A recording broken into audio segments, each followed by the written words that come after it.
В эфире «Актуальный микрофон», в студии Елена Швайко и Дмитрий Рубашный.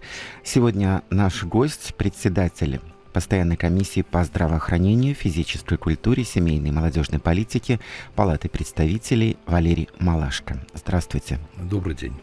Началась новая пятилетка, реализация программы развития, которая принималась на Всебелорусском народном собрании.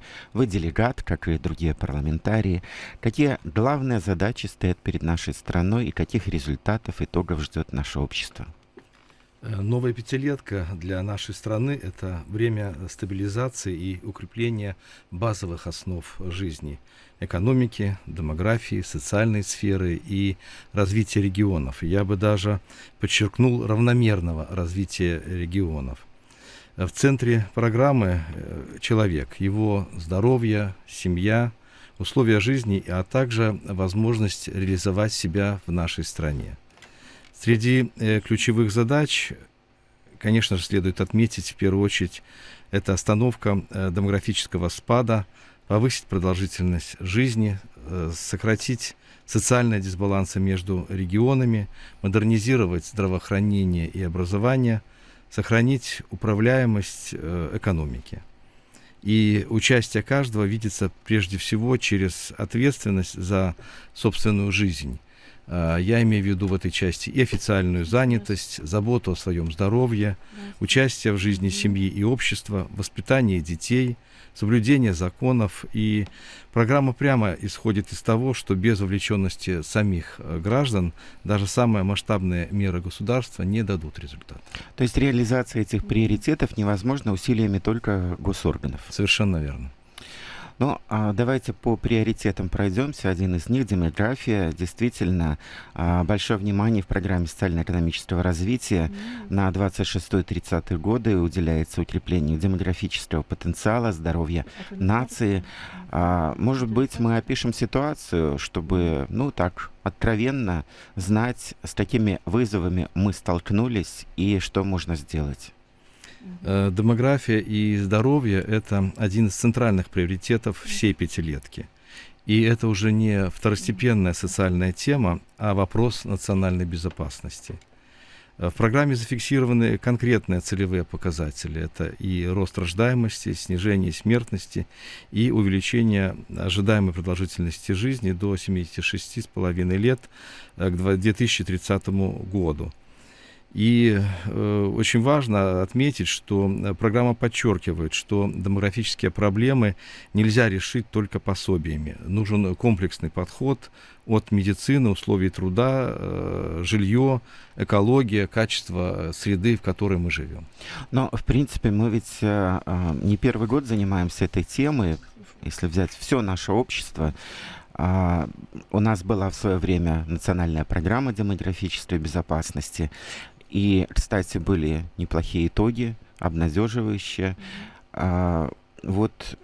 Если посмотреть, какие инструменты сработали, что можно перенять, каким-то образом адаптировать под нынешнюю ситуацию, и что дополнительно можно предложить. Так вот, чем и уникальна наша программа, в первую очередь тем, что она выстроена на основании достаточно такого серьезного анализа того, что сегодня мы имеем, на основании анализа, насколько работают те инструменты, которые были предложены нашему обществу правительством ранее. И, конечно же, ставка делается именно на сочетание как материальных, так и нематериальных мер.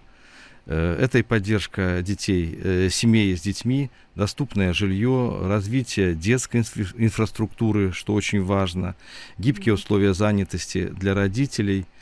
Конечно же, в параллели это и усиление профилактической медицины, диспансеризация, ранняя диагностика заболеваний, борьба с сердечно-сосудистыми и онкологическими болезнями.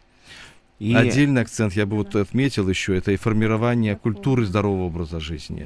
Я всегда на это обращал внимание и очень рад, что этот раздел нашел свое место в новой программе. Но это достаточно серьезная, большая комплексная работа, потому что невозможно так директивно увеличить продолжительность жизни.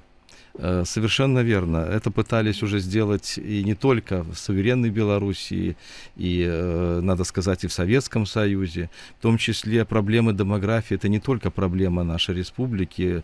В нашем окружении все европейские страны сегодня испытывают демографические проблемы.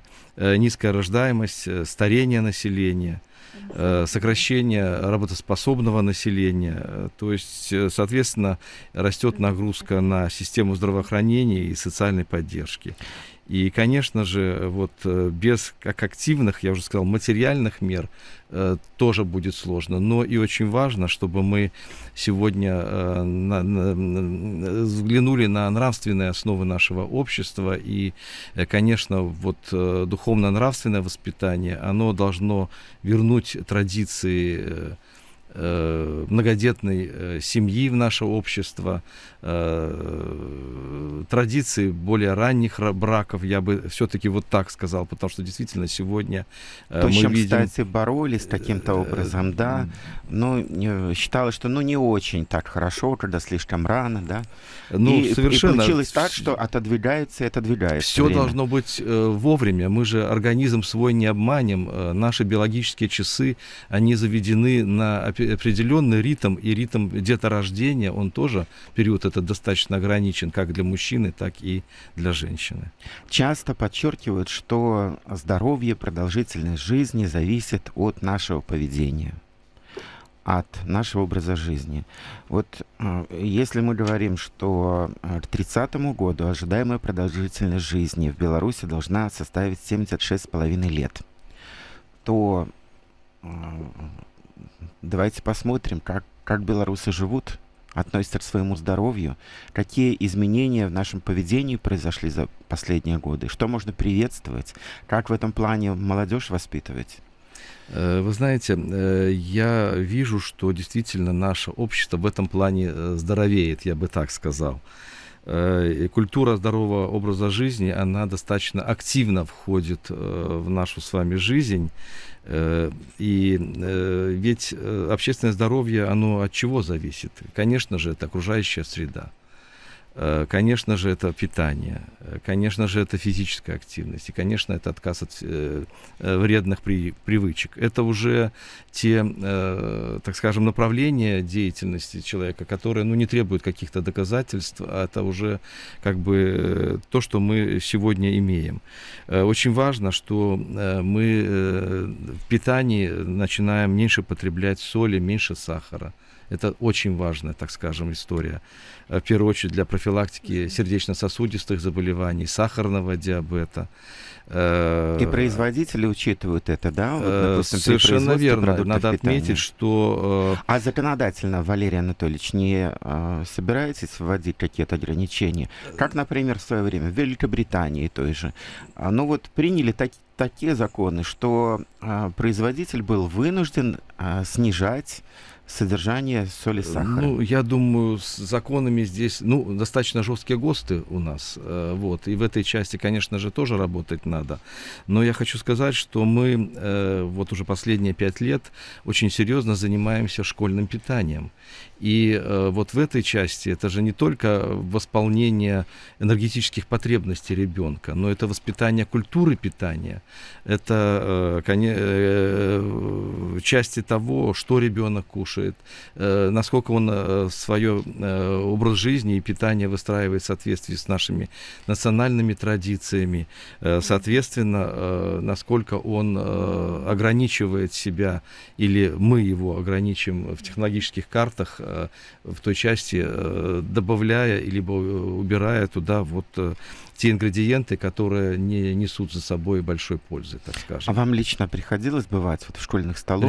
Регулярно. И вы знаете, что Чем кормят, в депутаты пришел из череды заместителей председателя областного исполнительного комитета, как раз вопросы социальной сферы, вопросы образования, в том числе и школьного питания, они, в общем-то, во многом, так скажем, и рассматривались мной, и в рамках деятельности деятельности в тех комиссиях, которые я возглавлял. Но тут ведь И надо, чтобы и дешево, доступно, и в то же время, так сказать, в соответствии со всеми нормами и вкусно. Ну, не дешево. Дешево все равно не получится, понимаете? Поэтому действительно мы должны были найти, ставили задачу технологам, чтобы, в общем-то, сегодня школьное меню, оно претерпело изменения и действительно стало и здоровым, и чтобы оно понравилось и ребенку, и родителям.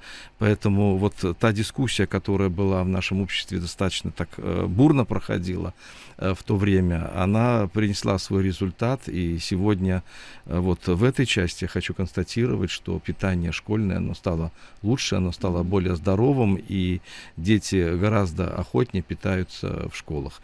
Пример моих внучек: одна в детский сад посещает, другая школу, и я вижу, что вот в этой части даже вот в нашей семье это сработало. По поводу демографии. Ну, надо понимать, что ставим определенные задачи, но нужно учитывать, что может что-то не сработать, что-то не получиться, появиться какие-то новые вызовы. Поэтому вот, ну, в разных странах рассматривают различные сценарии, как будет развиваться ситуация.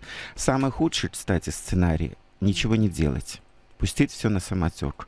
Вот тогда точно демографические проблемы, перекосы, они не исправятся. Вот для Беларуси какие возможны сценарии?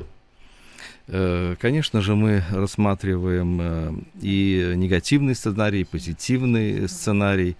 И действительно, вы абсолютно правы. Без активных мер нам невозможно будет действительно говорить о том, что мы свою страну оставим белорусам. Ведь мы действительно сегодня должны и говорить о том, что мы сегодня ожидаем определенные трудовые ресурсы из-за рубежа, и сегодня уже действительно много трудится, и не только на стройках, так скажем, и в рабочих профессиях, но если говорить о системе здравоохранения, то здесь мы видим врачи, которые приезжают, учатся в наших медицинских университетах, зачастую остаются у нас в стране, создают семьи и очень активно и охотно работают в учреждениях здравоохранения. Поэтому наша программа социально-экономического развития страны на пятилетку, она, конечно же, ориентирована на позитивный сценарий развития. Как минимум, она предполагает замедление этих процессов за счет поддержки семьи, улучшения качества жизни, снижения преждевременной смертности. И я еще раз подчеркну, только лишь обилием финансовых ресурсов проблему эту не зальешь.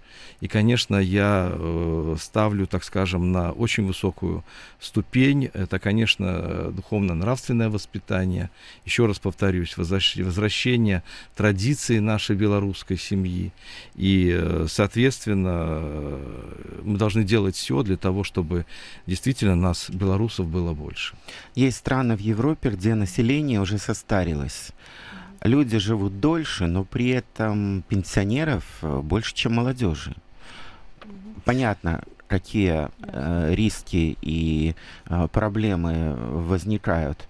А кто будет работать? А кто будет содержать стариков и зарабатывать им пенсию? Не во всех странах ведь пенсионная система по-разному устроена. Где-то это такой накопительный фонд, и ты тратишь из него то, что ты отложил за всю жизнь. А где-то солидарная система, как и у нас. В республике, да. Так вот, исходя из демографической ситуации, какие проблемы вытекают и к чему мы должны готовиться? Старение населения действительно это уже объективная реальность, и не только для европейских стран, но и для нашего общества. Действительно, достаточно активно меняется структура нашего населения, и в дальнейшем, надо отметить, доля пожилых людей будет расти, и это требует определенной перестройки всей социальной системы. И программа она предусматривает развитие гериатрической помощи, долговременного ухода, адаптации медицины и социальной сферы к потребностям пожилых людей.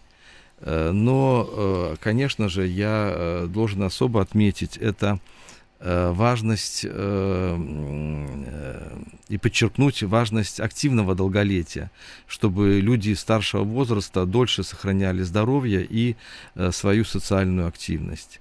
В том числе и те нормативные документы, которые принимаются у нас в стране.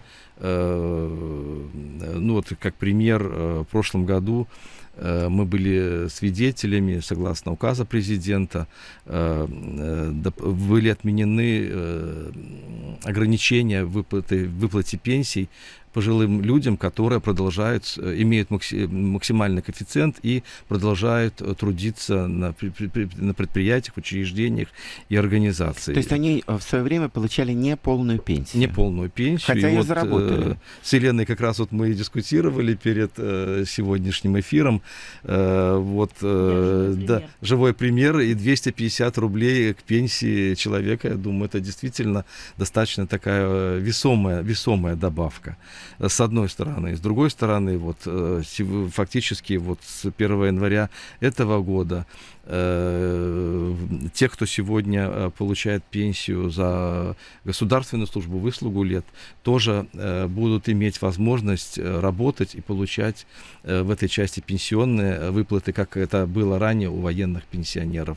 Это тоже такой важный шаг в условиях и дефицита трудовых ресурсов, с одной стороны, а с другой стороны мы, так скажем, человека понуждаем, так скажем, извиняюсь, может быть, кому-то не понравится это слово, но вместе с тем сохранять вот эту трудовую активность и быть полезному обществу во всем том, что он приобрел в своей жизни. А вот статистика показывает, что с вами согласны люди, потому что очень многие продолжают трудиться, несмотря на то, что они достигли пенсионного возраста. Поддержка семей — это также очень важное дело, еще один приоритет. Каковы акценты в социальной поддержке семей с детьми на новую пятилетку? Во-первых, все меры поддержки, они сохраняются, и они достаточно весомые у нас в стране. Я приведу пример. На рождение первого ребенка семья получает практически 5000 рублей, на рождение второго ребенка почти 7000 рублей. Достаточно, так скажем, эффективно сработал в свое время и продолжает приносить пользу семейный капитал. И очень важно, что сегодня законодатель позволил использовать его не только для строительства жилья. И вот я буквально недавно смотрел статистику. Некоторые женщины вкладывают во второе образование, то есть самих себя, для того, чтобы быть более эффективными на рынке труда, больше иметь уровень дохода. Это тоже, мне кажется, таким интересным сигналом. Но вообще система задумана так, чтобы это не на проедание денег. Естественно. Это мотивировало семью в развитии, и жилищное законодательство, оно достаточно такое. Жилье, здоровье, конечно, найдите образование. еще под 1%, еще где-то можно кредит такой получить. Очень важно то, что мы проделаем в социальной политике, доступ к детским садам.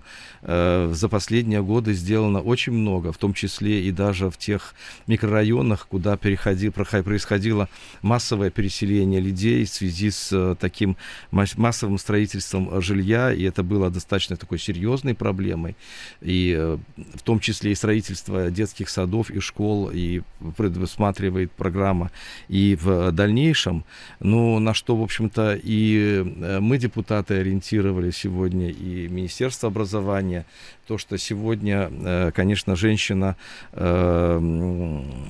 должна иметь и гибкий график работы, и сегодня надо возвращаться шире к практике того, что детские сады работали и в, так скажем, дополнительное время вечернее, там, где женщины во вторую смену, чтобы она могла оставить ребенка и так далее. То есть вводятся, и новые, я бы сказал, новые старые элементы в нашу жизнь, которая, в общем-то, во многом расширит доступ к этим услугам и возможностям семьям.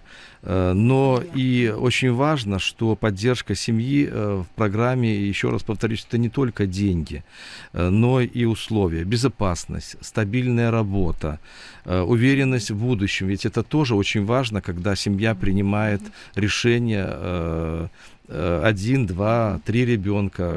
Это действительно такие эпохальные решения, которые, в общем-то, принимаются, когда семья смотрит вперед и видит свое будущее. Много действительно мер по созданию благоприятных условий для рождения, для воспитания детей в семьях. Проводился ли мониторинг? Как эти меры работают? Какой эффект они приносят? Ну, я уже вскользь коснулся, что вот действительно меры, они эффективны, но их недостаточно для того, чтобы переломать вот эти негативные демографические тенденции. Поэтому, конечно же, упор делается на их донастройку, я бы сказал, их расширение.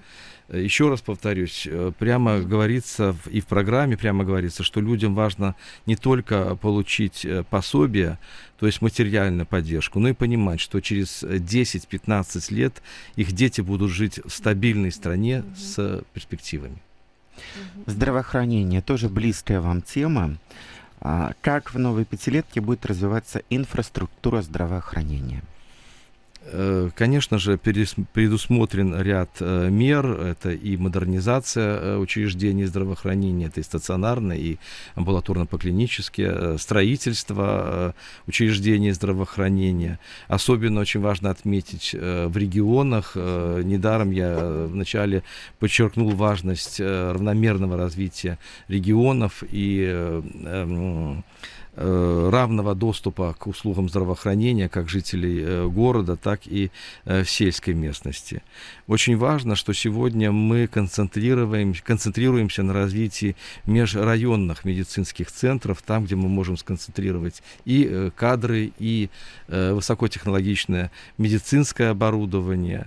Очень важное направление, которое сегодня активно развивает Министерство здравоохранения, это цифровизация здравоохранения. И в этой части мы слышим наших пациентов, наших граждан, что действительно и доступ к медицинской документации в этой части мы открываем для человека, и, соответственно, накопление медицинской информации, понимание состояние здоровья человека, оно в этой части, конечно же, значительно станет лучше.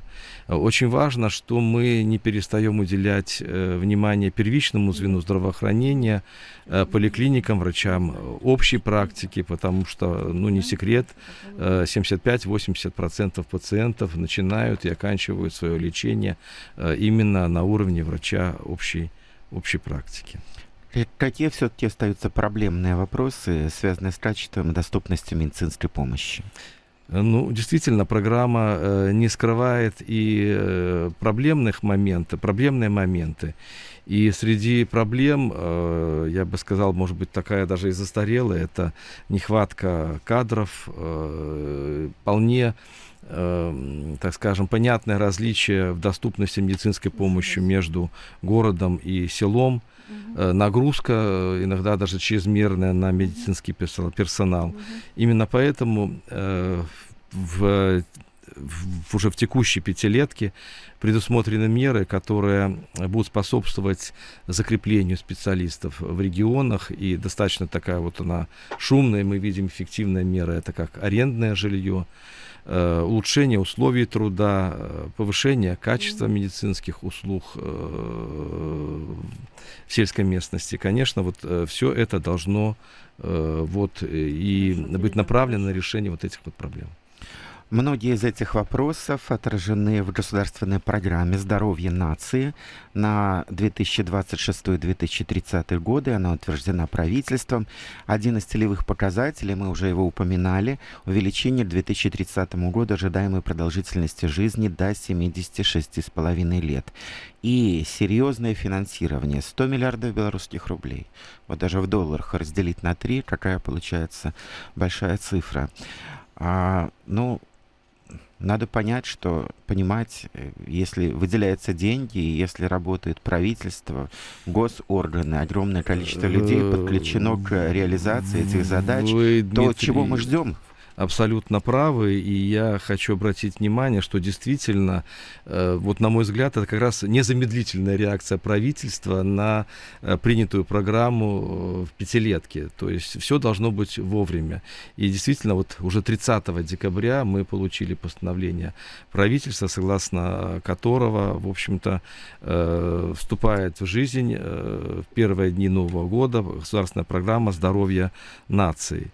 Действительно, 100 миллиардов рублей, много это или мало, но, как я уже вижу, так скажем, взглядом управленца, это действительно ставка на системный результат. Тот результат, который действительно будет способствовать и снижению смертности, росту продолжительности жизни, что не менее важно, это раннее выявление болезней, повышение качества медицинской помощи. На мой взгляд, и это очень правильно, мы возвращаемся к медицине профилактической. Это еще из прошлого века, то, что болезнь легче предупредить, чем лечить, и действительно медицина станет более профилактической, а не только регулирующей на болезнь.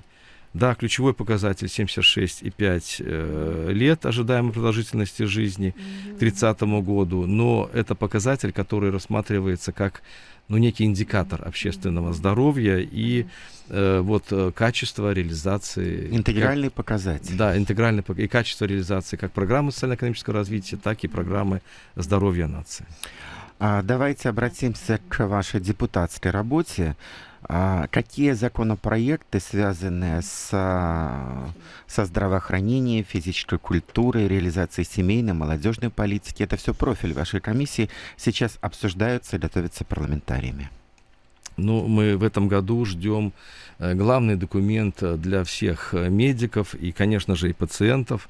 Это Кодекс о здравоохранении. Это такая первая попытка в отрасли создать такой системный документ. В начале пути предполагалось, что это будет свод, так скажем, 8 законов, которые сегодня действуют в отрасли.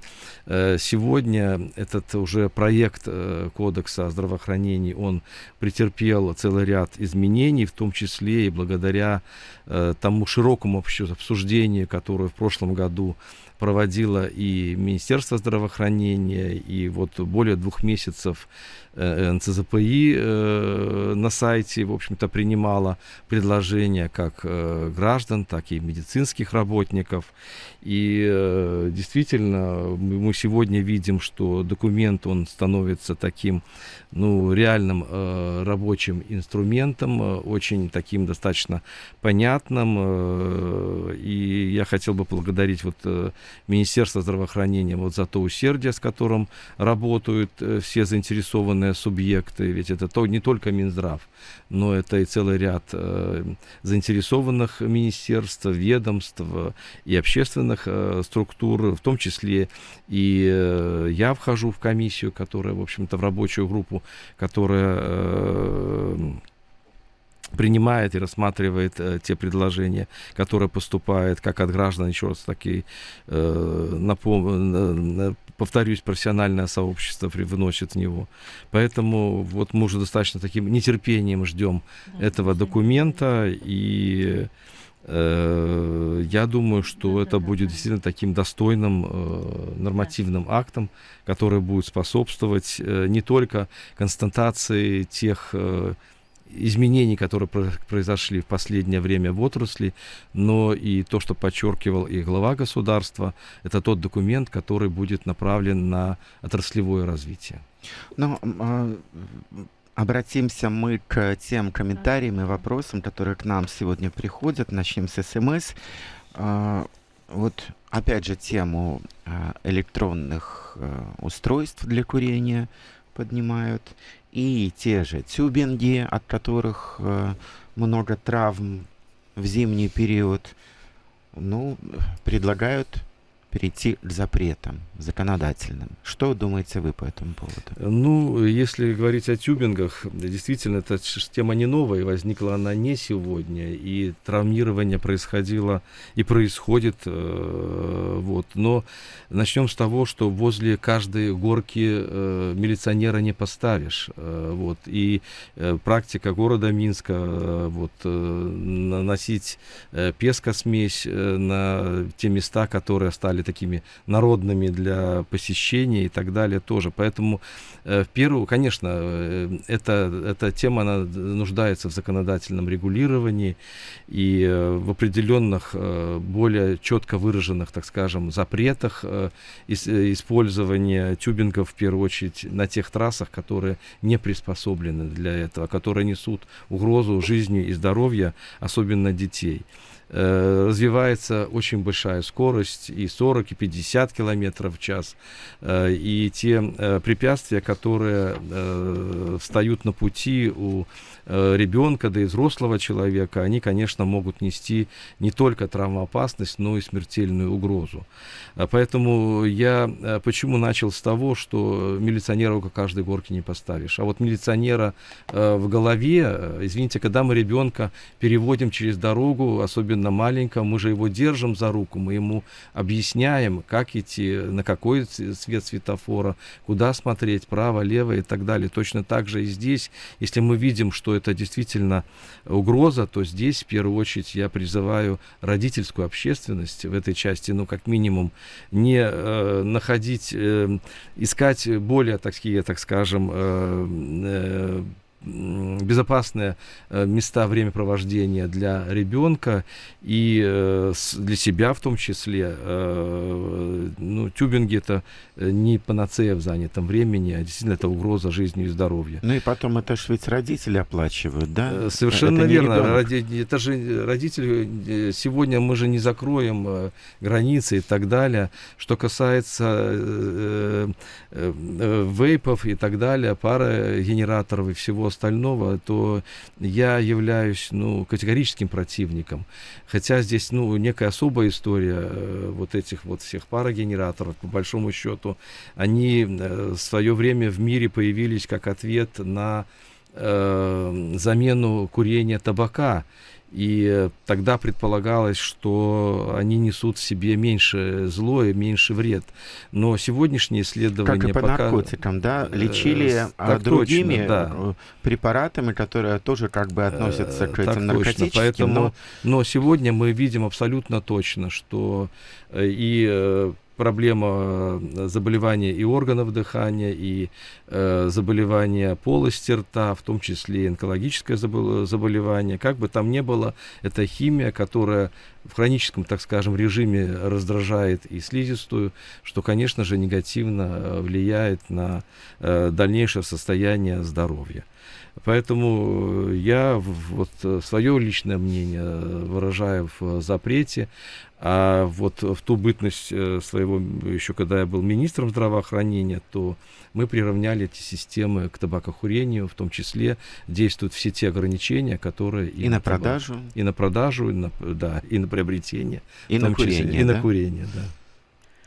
Валерий Анатольевич, вот слушатель с вами согласен, что вейпы, особенно где-то, говорит, когда в школах малолетки эти курят, в колледжах надо запретить.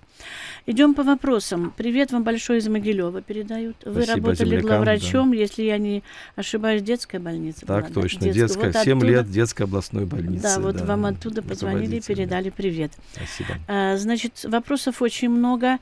По рождаемости, по демографии, тут вопрос такой. А не станет ли для Беларуси своеобразным опытом, опыт работы, опыт рождаемости, вернее, Узбекистана и Таджикистана?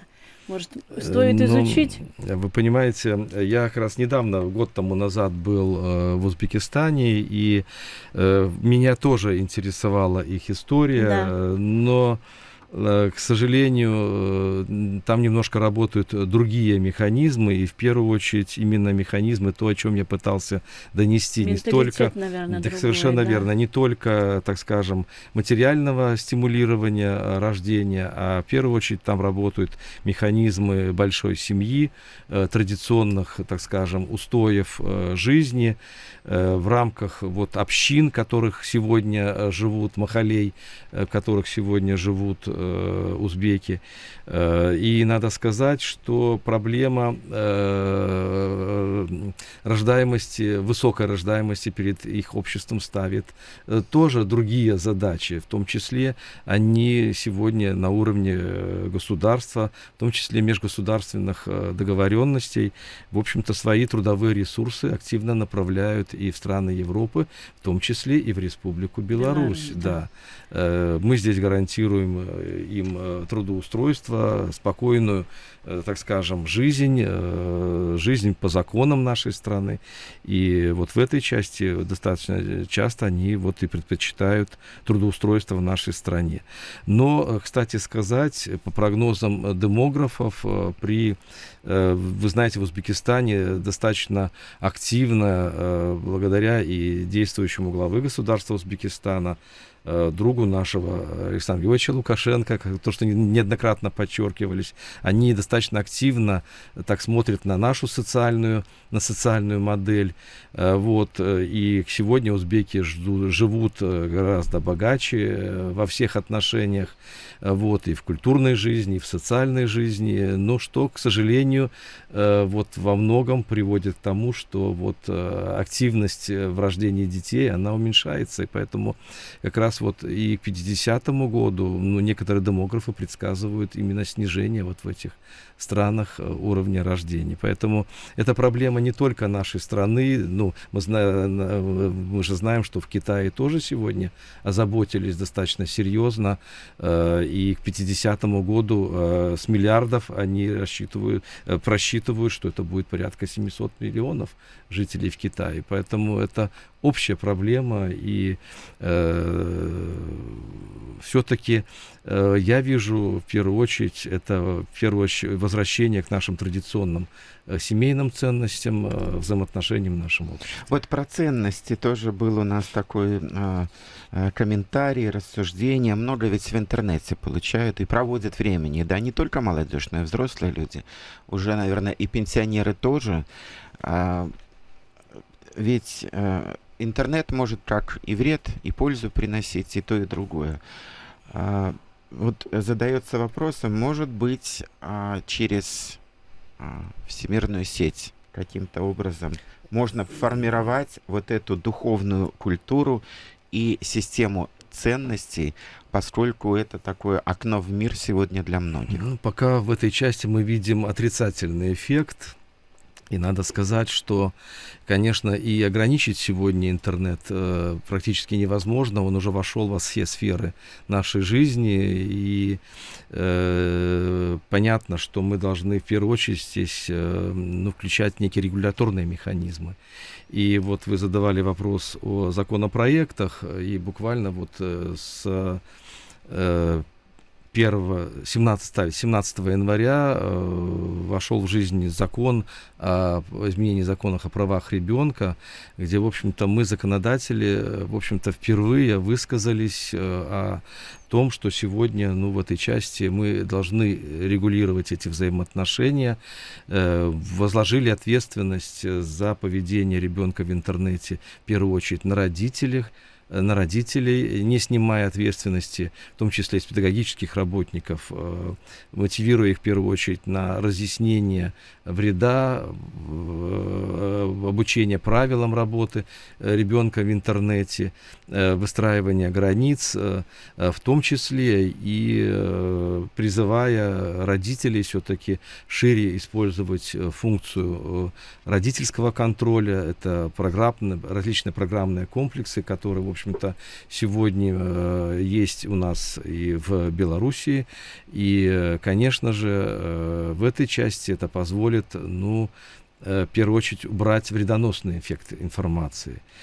Конечно, сегодня и массовое увлечение молодежи, не секрет, вот Российской Федерации, они запретили такие вот площадки, интернет-площадки, как Roblox, и это обсуждается и в А в нашем... Австралии социальные сети запретили Социальные сети запретили, молодежи. да. До 14 лет. Но, как показало, Вы тоже... не готовы проголосовать за такое решение? Значит, вот как раз недавно у нас была достаточно такая большая дискуссия, но запрет закрыть, условно говоря, выключить рубильник легко.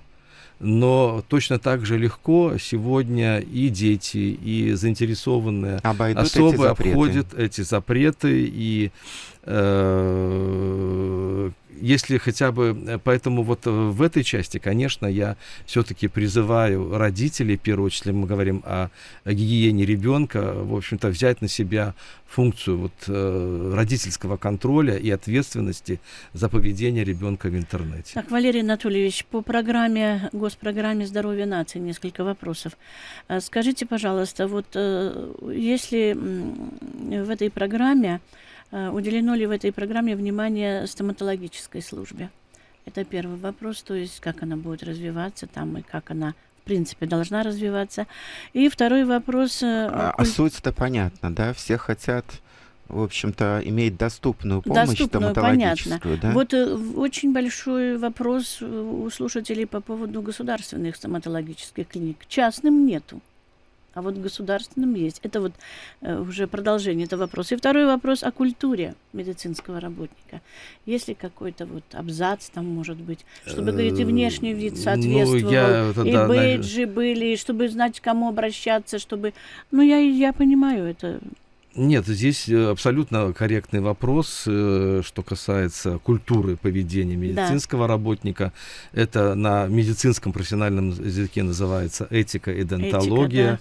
Да. Это те основы, которые преподаются сегодня в медицинских университетах. В том числе не секрет, что вот... И я закончил Минский медицинский институт, и основы этики и дентологии, тогда это были основы, преподавались и в советское время. Сегодня это достаточно такие, ну, большие дисциплины, которые в том числе и направлены на... Понятно, что медицинская деятельность и профессия – это высокозатратная деятельность, в первую очередь в эмоциональном плане. И это не только, так скажем, свод неких правил поведения, но и это в первую очередь те, ну, тренинги, я бы сказал, те, так скажем, внутренние правила, которые должен себе воспитывать медицинский работник. Я не разделяю здесь ни врача, ни медицинскую сестру, ни санитарочку, ни частное, ни государственное. А тем более, смотрите, ведь многие работают и там, и там.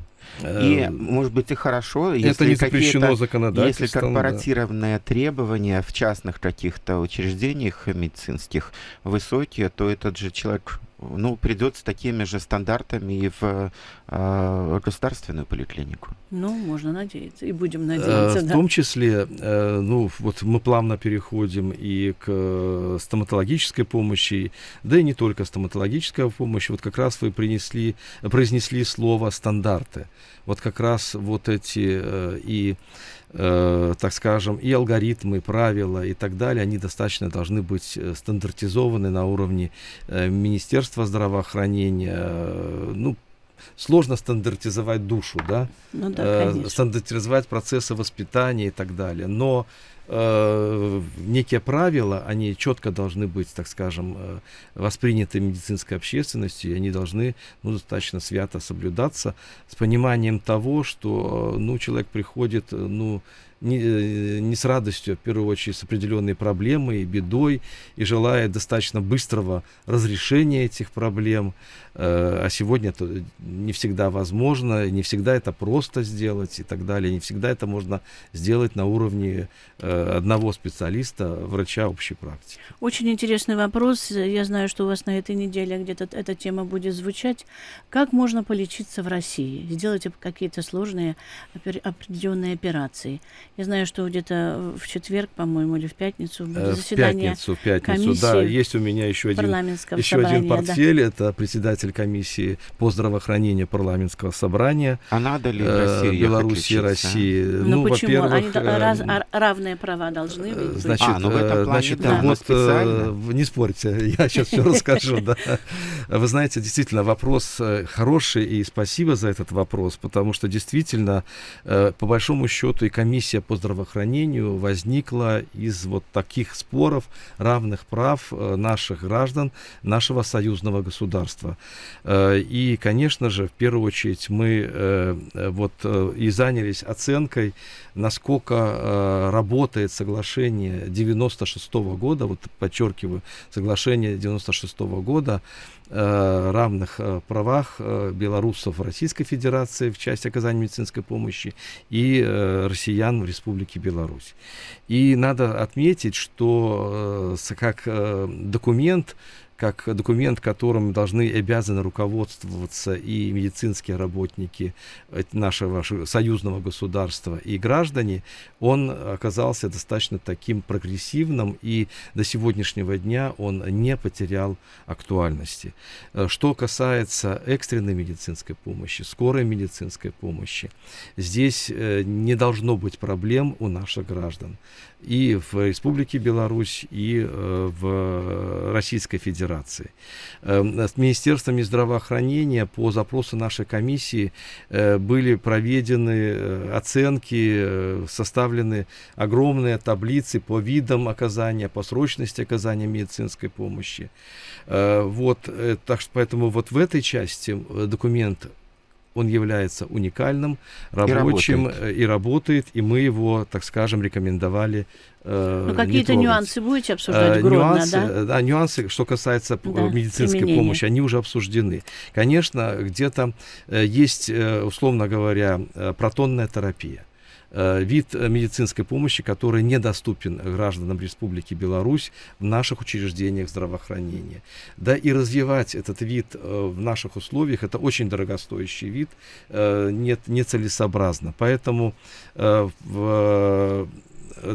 как раз на призыв парламентариев откликнулось наше союзное правительство, были выделены ресурсы, и сегодня граждане и Беларуси, и Российской Федерации, в том числе дети, имеют право получить этот вид лечения в Димитровграде, центре ФМБА Российской Федерации. И надо сказать, что вот как раз в Москве в прошлом году мы летом обсуждали этот вопрос планирования этого года, и центр пошел навстречу нашим гражданам союзного государства, и уже квота увеличена до 100 граждан за счет средств или там уменьшения своих издержек. На это пошел вот центр в Димитровграде. Поэтому вот такие уникальные виды медицинской помощи, они, конечно, будут находить разрешение через союзные, так скажем, новые документы и договора. Ну а просто открыть плановую медицинскую помощь, вы понимаете, что как раз вот граждане Российской Федерации очень хотят приехать в Республику Беларусь и получить плановую медицинскую помощь. Вы понимаете, наша система, она просто захлебнется, давайте говорить прямо, и мы не сможем оказывать или удовлетворить конституционное право наших граждан на медицинскую помощь. Валерий Анатольевич, очень короткий ответ на короткий вопрос. Вы сетовали на то, что не хватает кадров. 3 вуза готовят кадров. Может, увеличить прием студентов? И это тоже мера. Но в первую очередь мы сегодня должны смотреть на качество абитуриента. А это и те медицинские классы, которые сегодня широко достаточно развиваются в регионах. Вот как раз мы поедем в Гродно и как раз вот посмотрим.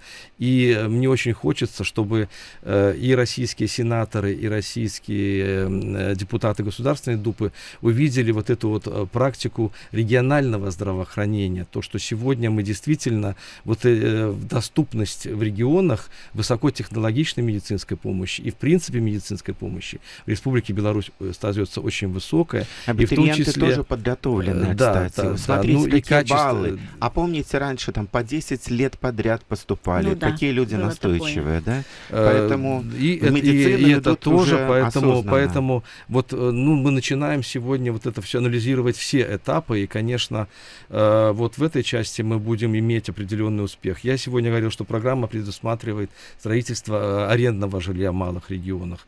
Ну, это, и, конечно же, это тот факт и то, что сегодня задержит людей в районных центрах, и на уровне центральных районных больниц мы будем иметь меньше проблем с кадрами. У нас очень мало времени. Последний вопрос я озвучу. СМС. Я так понимаю, что родители пишут, их дети проходят, в общем, находятся в детском оздоровительном центре, такого санаторного типа, как мы понимаем, да. Но знаете, всегда есть отзывы хорошие, есть не очень. Говорят, болеют дети, потому что прохладно в комнатах. Не очень довольны меню. Хотя вот я почитал, не буду озвучивать, что там в меню, у меня аппетит появился. Потому что мне кажется, что блюдо хорошее, другое дело, как их приготовили, и нравится ли это детям такая еда. Ну, в общем, я вам название этого оздоровительного центра передам. Обязательно мы поручим, я попрошу и санитарную службу обратить внимание на содержание детей, и в том числе, конечно же, на питание, потому что действительно это достаточно... Если есть тревога, то лучше с ней, как говорится, расстаться. Ну, тревога в чем, что дети на оздоровление едут, да, а многие там болеют. Но, к сожалению, так, если большой коллектив, то даже это проблема любого детского коллектива. Мы же понимаем, что если появляется ребенок, 20 человек вокруг заболеет в том числе. Да, а там 40. Да, на тем улице более. зима все-таки. Спасибо. Тоже. Сегодня в нашей студии был председатель комиссии по здравоохранению, физической культуре, семейной и молодежной политике Палаты представителей Валерий Малашко. Актуальный микрофон. Аналітичная программа.